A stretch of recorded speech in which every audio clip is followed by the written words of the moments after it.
So once you finish your test and you've stopped recording the data and you've stopped the system, you may want to access the data. To do so, what you need to do is you need to go to NIMAX. So if you go to the start bar and type in NIMAX and open that, you'll see Measurement and Automation Explorer will open.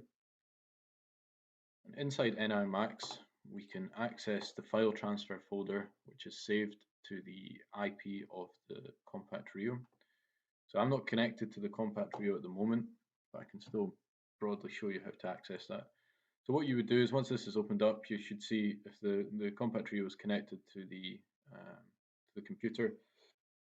It should pop up here, and you right click on this, and you click on File Transfer.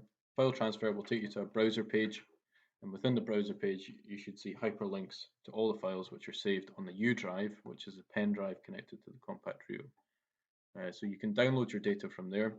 Once you've downloaded your data, it will come in as a TDMS file.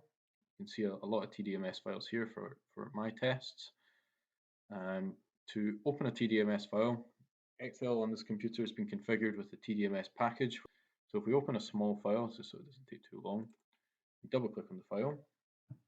Now I'll open an Excel file.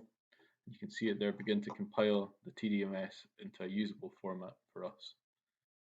So it'll take a moment for all the different channels. So you can see all the different channels that are saved from the raw data mode.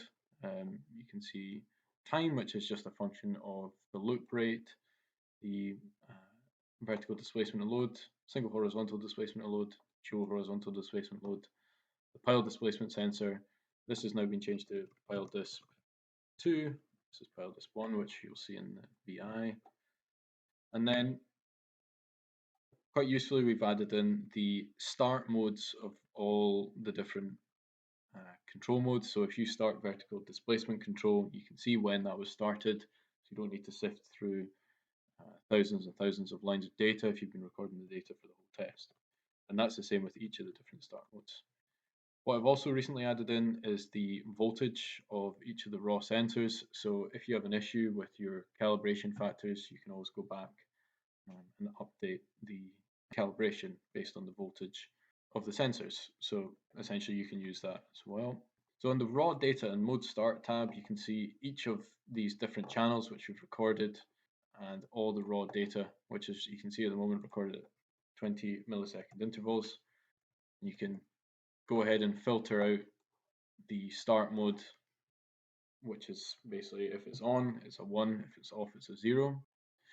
So that is accessing the TDMS files and the data from the LabVIEW test that you've run.